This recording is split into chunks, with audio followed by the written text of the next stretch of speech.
Hey, good morning, cool world. It's your man Juan Tony, the Mind and Body Transformer. And I've been asked before, why the Mind and Body Transformer being a personal trainer? So I have to share with everybody when they ask, the mind controls your thoughts. Your thoughts control your feelings, and your feelings control your actions. And your actions are a direct reflection of how you're feeling right now. So let's kind of think back, and I want to share with you why today our bodies wants us to be fat. Now, I know that sounds crazy, but it's true. We are all mammals, and think back to our great ancestors who were hunters, gatherers, and survivors by any means necessary.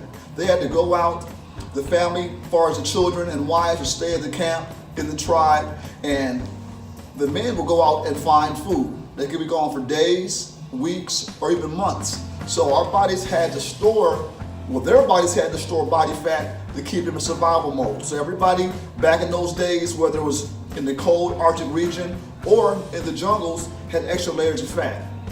Fast forward to this time and era, there's no issue hunting, gathering, but there is some issue for some to survive. But going to the neighborhood grocery store, going to a fast food restaurant, or even having your favorite food is often high in calories, saturated fat, and carbohydrates. So if you don't get enough calories in per day, our body's going to store them and store them as body fat. We're just like mammals, but more importantly, we're like bears. A bear hibernates for 6 to 8 months out of a year. During that time, all it has is its own body to survive off of. So what I want to do today is show you some exercises to focus on that main area, which are those hate handles. Nobody loves them, so I'm not going to call them love handles, the hate handles. Those abdominal area that we're going to use the stability ball back here. Most of us have them sitting around the house, but they're deflated or kids play with them as a toy. Awesome exercise I'm going to show you now. Check it out. So I'm going to show you a few different exercises today using this here stability ball. One of my favorites I always have my clients on is regular sit-ups. So when you're doing a sit-up on the stability ball, you want to use it like a rocking chair. So you don't sit directly on top. Sit down slightly on the ball so you kind of sink down into it. And you have two options. You can either cross your arms like so for your sit-ups, or bring it behind your head to your ears like you're holding two phones in each hand. But never clasp the fingers, because when you're going, you do not want to pull and torque the neck, which stresses the spine.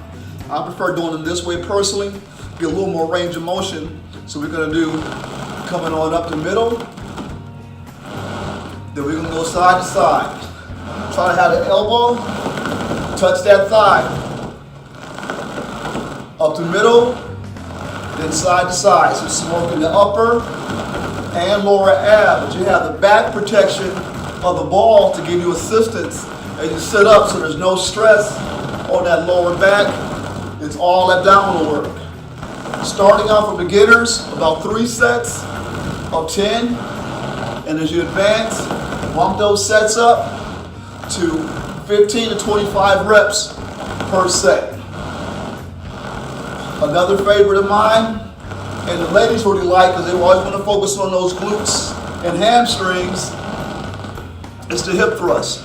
So you have both hands gently on the sides of the ball, and you bring your buns up, squeeze your glutes and abs at the same time. Have a seat, sit on up, bring them up, down and up. You're going to feel the thighs working, abdominal, as well as your gluteus. Sculpt the body.